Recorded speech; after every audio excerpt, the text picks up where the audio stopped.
Lucky Strike program starring Jack Benny with Mary Livingston, Rochester, Dennis Day, Bob Crosby, and yours truly, Don Wilson.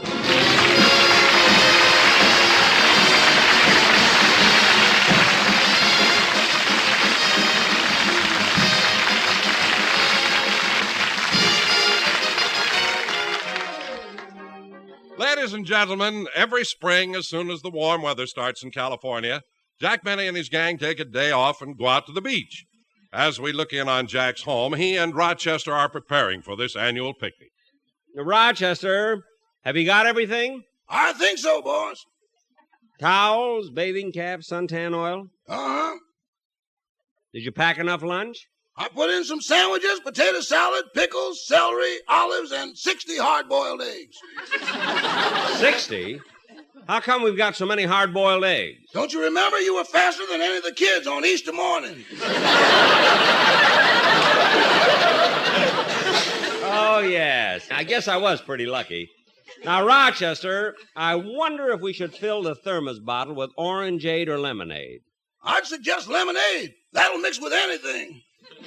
Look, we're just going to have soft drinks.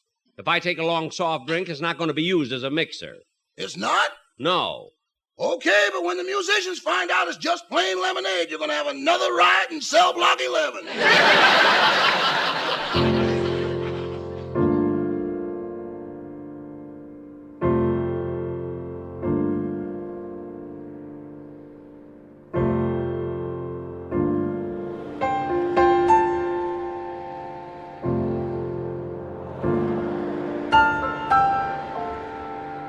Because over the 50s, you must have made 30, 40 films. 50 Well, I'll tell you what happened. As Herb was saying, in those days, we were very, very, very busy in radio.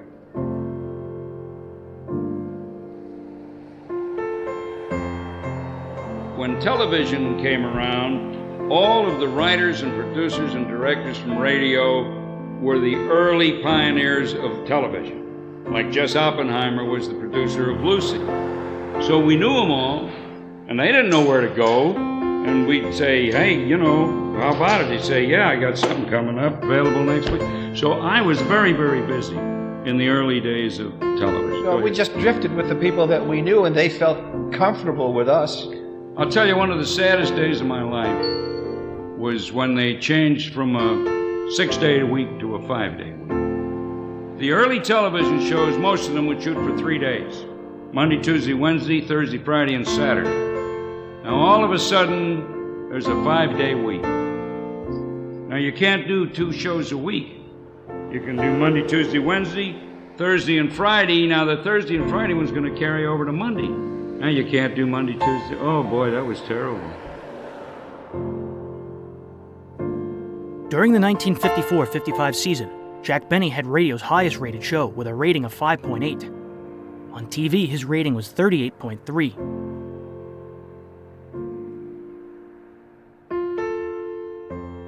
America's cars and gas stations reflected the space age. Display windows often looked like rocket tail fins. New canopies featured folded plate roofs, and boomerang-shaped supports reflected the interest in aeronautics. The radio networks were attempting to figure out how to keep the listening audience interested. NBC launched Monitor in June of 1955. And that fall, CBS turned My Son Jeep and Yours Truly Johnny Dollar into 15-minute weeknight serials.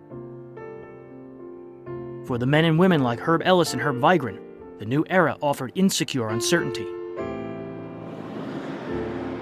I also think you have to remember the early days of television were half-hour cowboy or sitcom. So if you had, let's say, 30 half hours of shows, let's say 5 shows in one night, 7 days a week is 35 shows, okay? Ultimately, they started the live Playhouse 90s, Pontiac Playhouse, and so they found the hour format. And then they went to the hour show. So we're talking about now actors and craft guild people, where there used to be all of these different crews working on all these half-hour shows. All of a sudden, one whole crew and one whole bunch of actors disappeared, cut in half. And then ultimately, hour and a half. And then huge sales of motion pictures to television, and you cut those hour and a halves by beaucoup, and you had nothing.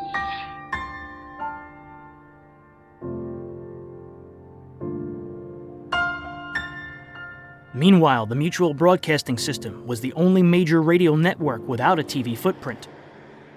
Although Mutual had the largest total number of affiliates, for the first 18 years of their existence, they operated as a cooperative and not a corporation.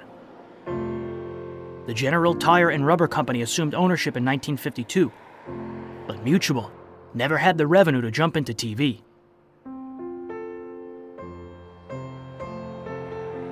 One of the radio shows they did have was Family Theater. It was created by Patrick Peyton of the Holy Cross Fathers. The show was planned as a rosary broadcast, but the networks refused such a narrow scope. So Father Peyton made it a weekly drama, added the glamour of Hollywood, and saved the Christian message for the commercials. Mutual donated time under 4 conditions. The show had to be top quality, strictly non-sectarian, feature a film star, and Father Peyton had to pay the production costs. Peyton met Loretta Young, who advised him on how to approach A-listers. She became the first lady of Family Theater. Between 1947 and 56, there were 482 dramas broadcast. Few used religion of any kind in the plot.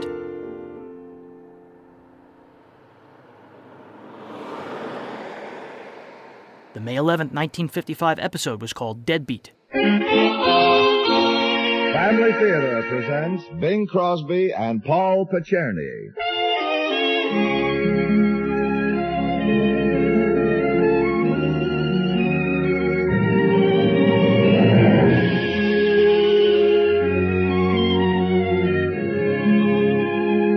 From Hollywood, the Mutual Network, in cooperation with Family Theater, presents Deadbeat, starring Paul Picerni. And now, here is your host, Bing Crosby.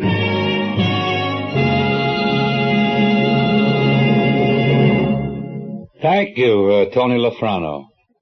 Family Theater's only purpose is to bring to everyone's attention a practice that really must become an important part of our lives if we are to win peace for ourselves, peace for our families, and peace for the world.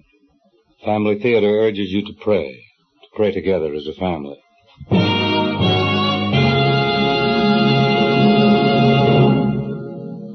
And now to our transcribed drama, Deadbeat, starring Paul Picerni as Halsey and featuring Marjorie Bennett as Min.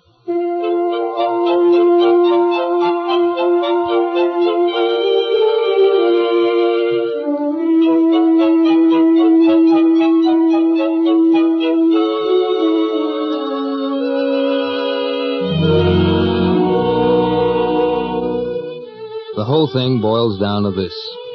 What do radio programs try to do besides sell things? They try to inform, educate, amuse, and otherwise entertain. Well, that's what I want to do with my story. That is the story I want to tell. The way I see it, it's informative. And amusing? Well, sometimes I sit up in bed at night, kind of chuckle and say to myself, Halsey, that certainly is an amusing story. I live in Hollywood. Now, here's where the education thing comes in.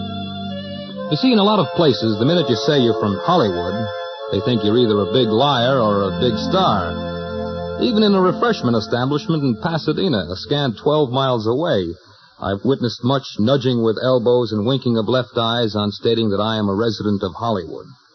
Now, I don't work in pictures, nor do I work in television or in that other thing, radio. I don't even have a theater-connected job. And it's the same with a lot of other people who live in my hometown. The people in my story, however, all live in Hollywood. In spite of this, they are all normal, the kind you might expect to find in your own hometown. That is, with the possible exception of the woman my story is about. I met her during a coffee break. She was sitting at the counter in the eat joint right next to my gas station. She was kind of a frowsy-looking old gal, and I figured her as maybe one of the ex-glamour girls of the Gold Diggers of 1932 or one of them other old pictures. She was just sitting behind an empty coffee cup, and I sat down on the empty seat right next to her. Honey. You talking to me? Oh, my goodness, no. The waitress. Oh, excuse me. Honey. Did you call me, ma'am? Yes, I wondered if The other girl will take care of you. This isn't my section, ma'am. Oh, I want a second cup of coffee. The other girl won't give it to me because I'm a deadbeat. Now, I thought maybe you... Oh, sure thing.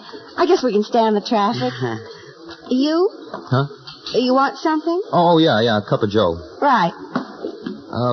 Pardon me, ma'am, did somebody call you a deadbeat? No. Then why do you say you're a deadbeat? Because I am a deadbeat. Why do you ask? Oh, no reason, just curious, I guess. Anything else? Well, that's all for me. May I have a serviette? Well, I don't know, ma'am. If it isn't on the menu, I suppose I can ask the chef. No. A serviette is a napkin. Oh, a napkin. Here you are. Thank you. Forget it. If you want anything else, let me know. Oh, a nice girl. Oh, are you? Yeah, I guess she is. Hey, look, why do you call yourself a deadbeat? Because that's what I am.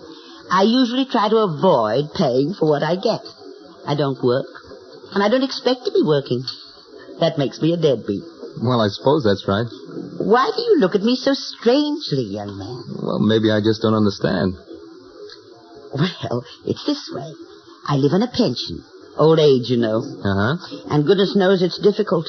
It's not very much, you know. So I've heard. Well, I live on a pension, which is a handout in a way, and I don't work simply because there's no job for which a broken-down glamour girl no, I wouldn't say that. Well, that's what I am, all right. But even if there were a job for me, I'm not so sure that I'd take it. No? It's gotten to be a sort of game with me. Oh, all this must be boring you terribly. Oh, no, not at all. Don't you have to go back to work? Oh, the gas station? I own the thing. Besides, we haven't got enough business to keep one man busy. Maybe a deadbeat myself before long. You might be able to teach me something. Business is bad? Oh, that's a shame. What's this about making it a game? Warm up your coffee, sir? Well, I believe I'll have just a little more if you don't mind. Oh, now, really? It's simply amazing how these girls keep themselves so pretty in spite of all the hurry and hard work, isn't it? Amazing, just amazing. And you, sir, would you care for a warm-up, too? Oh, no, thanks. Amazing how we keep so pretty. It's a big black lie, but I love it. Come to think of it, it was a lie. I don't think that's right. Not a lie at all. I really think they do a splendid job of keeping themselves fresh and nice-looking. You know, this is very trying work. Have you ever waited on tables? Well, if you were so sincere about it, why did you wait till she had the coffee pot in her hand before you said it? We deadbeats never waste a thing. That wasn't flattery. It was a sincere compliment. I just saved it till I thought it would do the most good to the most people. Well, I can't see anything wrong with that, I suppose. You either have a lot of mature understanding or a very charitable and forgiving nature. Have you got a cigarette?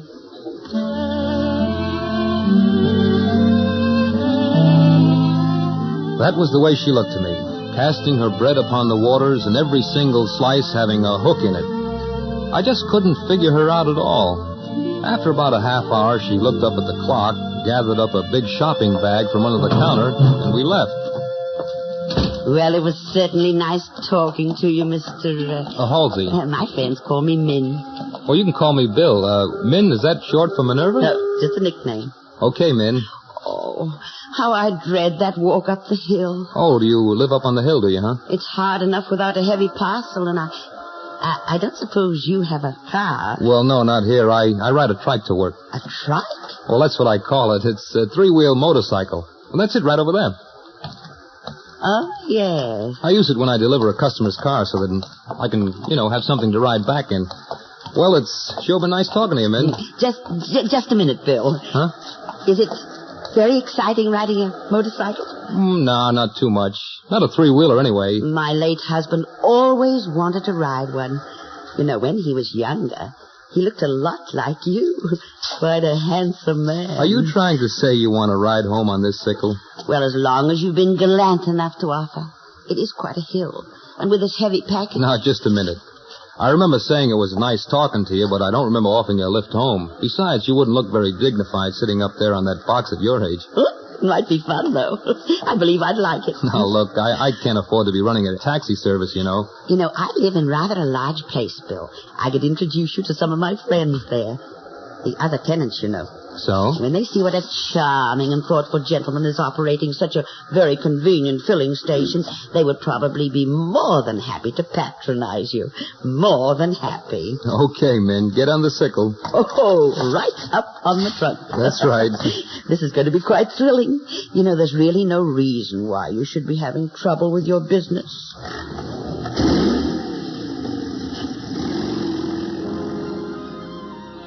From 1959 to 1966 or 7 or 8, there was a tremendous unemployment. I remember sitting at the Brown Derby with McDonald Carey. We had done a Jason, and Ricardo Montalban came by and sat down, and they were talking about how they were being asked to take a cut. This is about 1952 or 3. That they were being asked to take a cut. The producers already started to cut down on the wage scale. And the scale that Ricardo Montalban was being asked to work for was a scale that I had finally worked myself up to. And I said, holy cow, if McDonald Carey and Ricardo Montalban are going to be asked to work for that kind of money, where do I have to go back to the $65 a day minimum? And it happened. They just went right down the toilet. What happened is that they used to call these little bits that we played, like that went for a day or two, or with 2, 3, 4 pages, they called them cameos, and they'd give them to a star. Well, it turns out that Min's place is not an apartment house, which is what I think it's going to be. Instead, I find myself in a boarding house of which she is the owner. And of all her wonderful friends who would be more than pleased to buy gasoline from such a charming fellow as I, only one has a car. And that turns out to be a 1928 Essex Super 6, which is up on blocks in the backyard due to a slight mechanical difficulty, which is namely no engine. Meeting her tenants gave me a rough idea of why the old lady was a deadbeat. There were 3 of them. There was Alfred Lyons, an unemployed technical illustrator. Well, yes, old man, I suppose there are jobs about, but I'm an artist, you know. Need something truly creative. And really, old man, doing exploited drawings of aircraft parts, it's not what you call inspiring. Doing it for any period of time could ruin an artist, you know. Then there was Tina, a good-looking and also somewhat unemployed young lady in her late 20s, possessed of charm, hopes for a rich husband, and a sour grapes attitude. If a girl's going to fall in love, she might just as well fall in love with a man with money. Don't you agree, Mr. Halsey? Oh, I had my fling at the picture business, but frankly, I'm glad I didn't make it. In fact, I wouldn't take a picture contract now if they handed me one on a platter. So you're in petroleum. The oil business sounds so much more fascinating than pictures. You married, Mr. Halsey?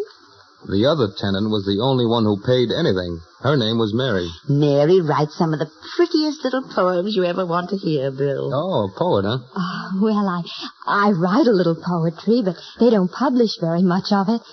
I do sell a short story once in a while. Oh, and fine short stories they are, too. Mary always pays her rent. Oh, no. Last year, what I paid you just managed to cover the property taxes. But you more than make up for the difference in the kitchen. The kitchen? Yes.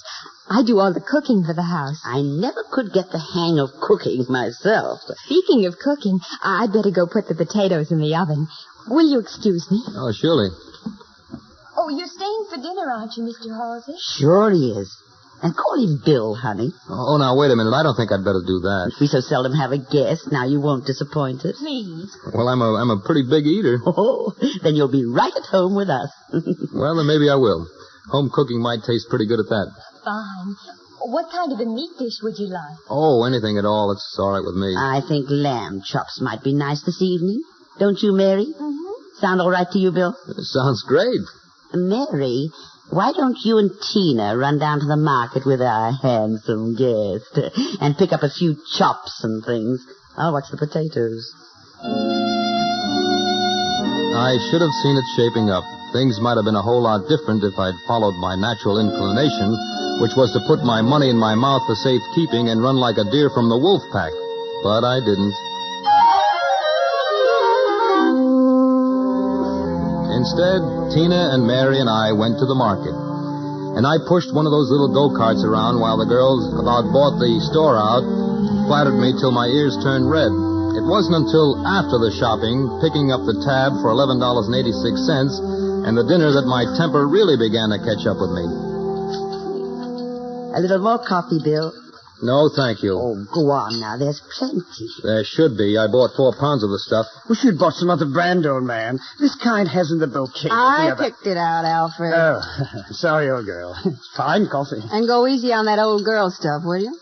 Don't you like my pudding? You hardly ate a bite of it, Mr. Halsey. Bill. No, it isn't. It's Mr. Halsey. By George. Chap seems to have gone sour. All right. I've been taken and nobody can say I didn't know what to expect. I just wasn't on my toes, that's all. Why, what do you mean? What do I mean? I could have eaten 3 bigger meals at the Brown Derby for what I paid for this meal. But we just didn't have anything in the house. We just didn't have anything in the house. Boy. And what was in that big grocery bag that Min was toting up the hill? Will you answer me that? Crumpled newspapers. What?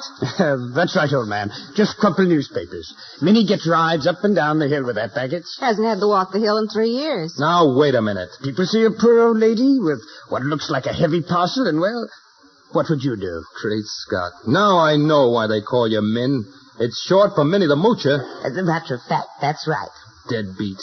You are the greatest collection of deadbeats since... I think you'll find the plural of that would be dead's beat, old man. No, he's right. It's dead beat. I don't care what it is. You people are the greatest collection I ever saw. You're a very rude young man. I'm rude? Now, just wait a minute. You really shouldn't include Mary in your name calling Bill. She works, you know. Well, she did as much shopping as Tina did. Well, I thought Tina had the money. Yeah, I'll bet you did. Oh, you really shouldn't call Mary a deadbeat, old man? Sick beat, perhaps. You get that, Tina? Sick beat instead of dead? Never mind, Alfred. Never mind. May I just ask you why you came here, Mr. Halsey? He was just bringing me hope out of the charity of his heart. Oh, now, wait a minute. Let's have a little honesty around here this evening, shall we? Even if it's only for the record. You said you could introduce me to some potential customers, and in the position I'm in, I'll try anything. Bill's having trouble with his gas station. Oh, I'm sorry. Rotten luck, old man. Anything we can do? Oh, knock it off. You people can't even help yourselves, unless it's promoting yourself something for nothing. Afraid you've got us there, all right. He has not. Bill, I don't believe any human being likes to see another in difficult circumstances, especially such a fine young fellow as yourself. Oh, stop it, William. What do you want, another cigarette? Of course, if there was something in it for us, perhaps we might be able to promote your gasoline station. Ha! But that's an idea. Oh, now, honey, really? No, I mean it. But take you, for instance, Tina. Well, what about me, for instance? Well, it might be a chance for you to meet some rich young man. What might be a chance? By working at the station, of course. Are you out of your mind? What? Tina working within striking distance of my cash register? Not on your life. Besides, I couldn't afford any extra help if I wanted it, which I don't. It's really a splendid idea. An attractive young lady certainly should help business. Or better yet, 2 of them. 2 of them? Just a darn You minute. mean me, Min? Oh, I never thought of me doing it, too. I really don't know a thing about pouring gas or changing wheels or things. But, you know, it might be fun. How about it, chum? What kind of a clientele you got? Small. And you're not going to meet any of them anyway. Now, Bill, you can't close your mind to new ideas, you know. But what's in it for us? Nothing's in it for anybody. I keep telling you. Please, William, must you monopolize the conversation? But what's in it for us? Oh, bother. We can work out some system of sharing the profits, I suppose. But there aren't any profits to share. Share the profits. And I could rate a guy by the car he drives. Say, I have a few poster ideas I could try. By George, this gives a fellow a chance to use his imagination. I believe I like it. Now back off, everybody. Get this straight. None of you are going... Is going, old man. None is singular, you know. All right, not a one of you is going to have anything, get that, anything to do with my station. So get that straight. Say it over to yourselves if you have to, but understand it. I don't want any of you around my gas station. Now, tomorrow, or ever. Well, I beat them solidly on that one. When I'm talking about them, that means I got a compromise. I arranged to cut them in on all new profits. But if there weren't any new profits, the whole deal would be off at the end of the month. The next morning, all I had was a new kind of trouble. Tina, the man wants me to put air in his tires. What do I do? Well, there's this little gadget that sticks out of the tire. You just take the air hose, put it on top of the thing, and fill the tire, that's all. But how much air do I put in? Well, I haven't quite figured that out myself yet. Oh, just put enough in so it's as round on the bottom as it is on the top. Oh, well, that sounds logical, all right. Is that what you've been doing? Well, that's what I did on the car just driving out now. If it's wrong, who's to know?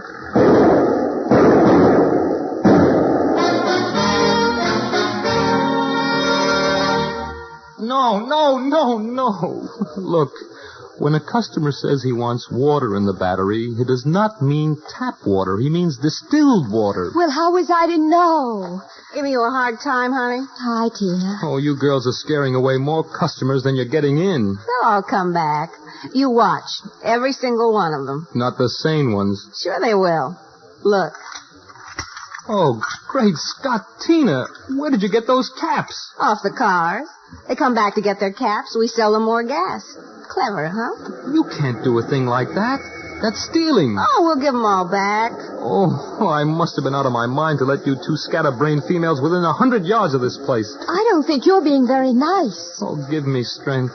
But if you'll only tell us what to do. All right. Look, we'll have night school tonight after we close up.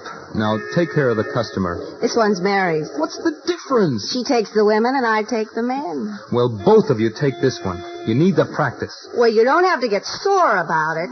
Come on, kid. All right. If you'd only tell us what to do. I know, kid, I know. It takes all kinds of people to make a world. And they'd give the star like a top salary of $1,000. $1,000. And, we finally worked our way up to $200, $300, $400, $500 a day. How many days do you work? You don't so work they could put the star's name on the marquee. There's one other thing to answer your question, too. As I said, I was so busy when television started. But suddenly, there was so much television going on out here that the actors in New York started swarming out here. When the actors swarmed out here, the directors followed. And when all the directors came out here, they started using the New York actors had been. Their friends that they were familiar with. And the guys who had been doing a lot of television like me, suddenly, it ain't there anymore. There was a very dry period that Herb's talking about. Very dry. It was tough. Yeah. I was lucky to have found cocaine and marijuana, and I was...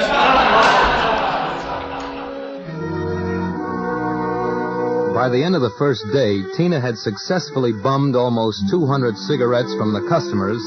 Mary had had her feelings hurt about 14 times, either by irate customers or by me, and the proprietor of Halsey's gas station was by actual count $39.18 poorer than when we'd opened that morning.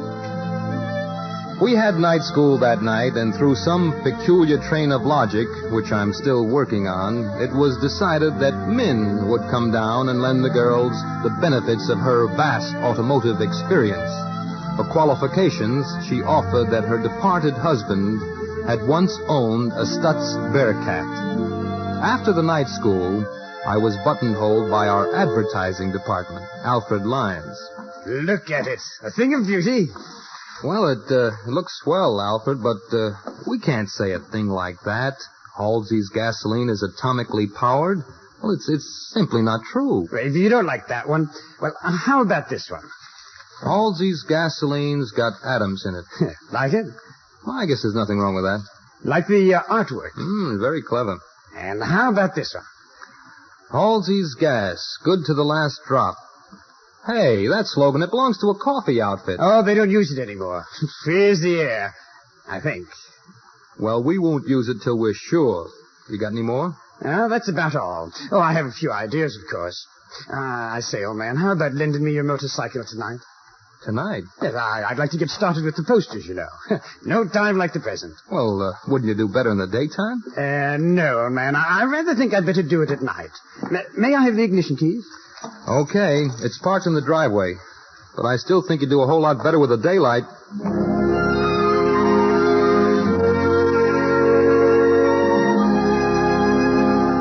I knew something was wrong the next morning, even before I got to work. You see, people who drive cars don't usually line up at a gas station, especially in a town that's full of them. But they were lined up at mine, just patiently waiting for us to open up. It was about 2:30 in the afternoon before things began to slow down.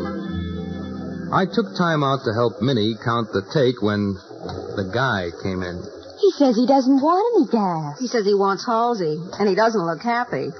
Well, maybe I better take a look-see. I'll come along, Bill. This the guy? Uh-huh. What can I do for you, mister? You Halsey? That's right. This lady, she in cahoots with you? Cahoots? You, did you lose a gas cap, I bet, huh? Tina! I don't know what you're talking about with this gas cap business, but you'll know why I'm here when I tell you my line of work. My name's Grunion. I'm in the advertising business. Well, it's very nice to meet you, but I don't really need any advertising right now, sir. You bet your sweet life you don't, but you just might be getting some in the papers when the sheriff comes into this thing. Sheriff? All I want to know is why you did it. Why I did what? What on earth are you talking about? Do you know, Min? I haven't the faintest. Not the faintest. You trying to tell me you don't know about the little campaign that's been going on for your station? What campaign? Bill, I think you've been the victim of some practical joke. Well, if so, ma'am, it's about the most expensive and I might say the most practical joke I've ever seen. That is, if it doesn't land you all in the cooler. Look, would you mind telling me what you're talking about? You really don't know, huh? I really don't know. Come on, get in the car. I'll show you.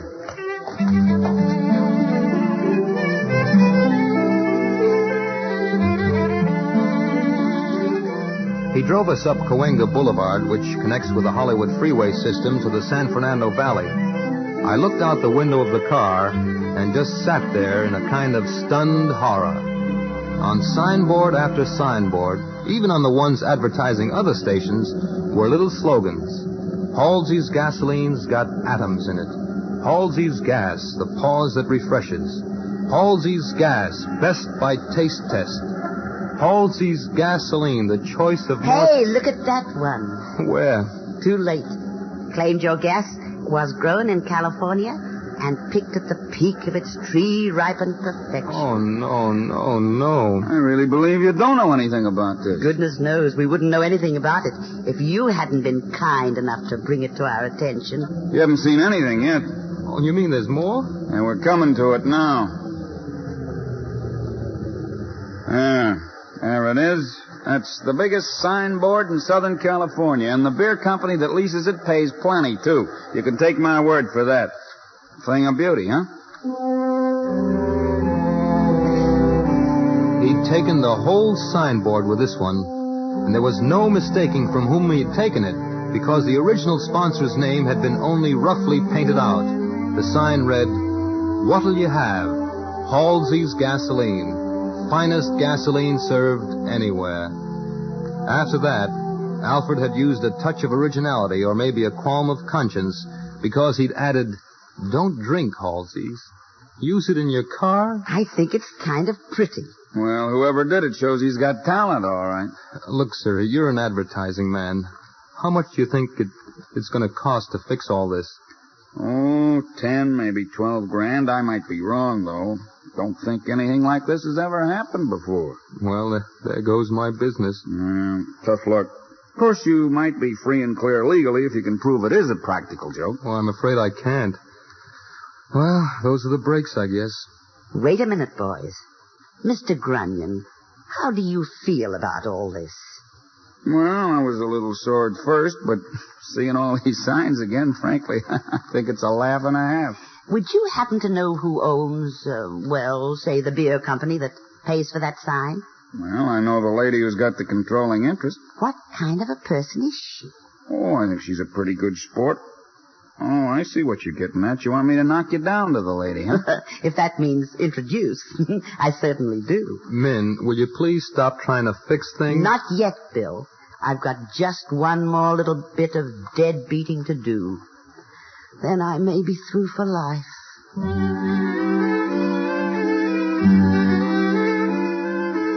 Here's another one I can't quite figure out.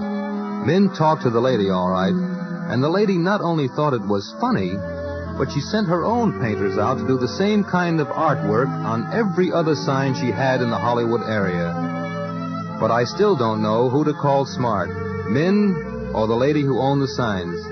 You see, the whole thing caused so much talk Her sales jumped 30%. Of course, we didn't do so bad, what with being able to open 2 new gas stations.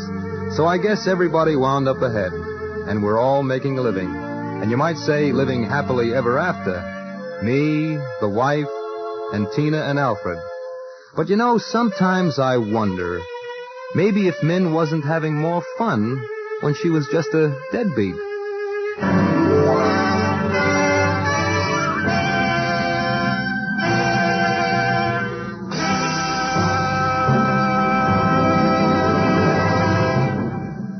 This is Bing Crosby again. You know, if you want to build a good brick house, you must use good bricks. For the house can't be any better than the material from which it's made. It's largely the same with a nation. A country is no better than its basic social unit, the family. In a sense, then, you could say family theater is on the air to build a stronger America, or a stronger nation, because when the members of a family gather together to invite God into the family circle, they're bringing into their homes the wonderful cohesive force of God's divine love. They are acknowledging the blessings they have received, and they are assuring themselves of God's assistance for whatever problems that might arise. Through prayer, family prayer, we gain help for the problems we have, and we can build walls between the members of the family. A girl named Rose, who lived in Lima, Peru, summed it up nicely with these words. Let us quietly rely on the assistance of God when danger threatens us and human help is wanting. For a strong, unified family, family prayer.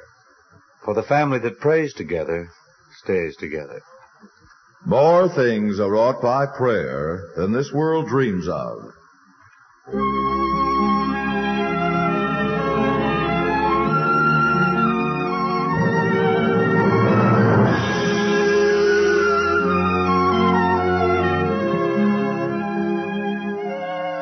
From Hollywood, Family Theater has brought you transcribed Deadbeat, starring Paul Pacherny. Bing Crosby was your host. Others in our cast were Marjorie Bennett, Charlotte Lawrence, Alec Finlayson, Julie Bennett, and Herb Vigran. The script was written and directed for Family Theater by Robert Hugo Sullivan, with music composed and conducted by Harry Zimmerman. This series of Family Theater broadcasts is made possible by the thousands of you who feel the need for this type of program, by the Mutual Network, which has responded to this need, and by the hundreds of stars of stage, screen, and radio who give so unselfishly of their time and talent to appear on our Family Theater stage. To them and to you, our humble thanks.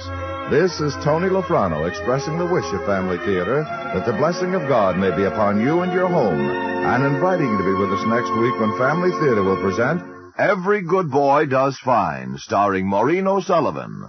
Jerry Lewis will be your host. Join us, won't you?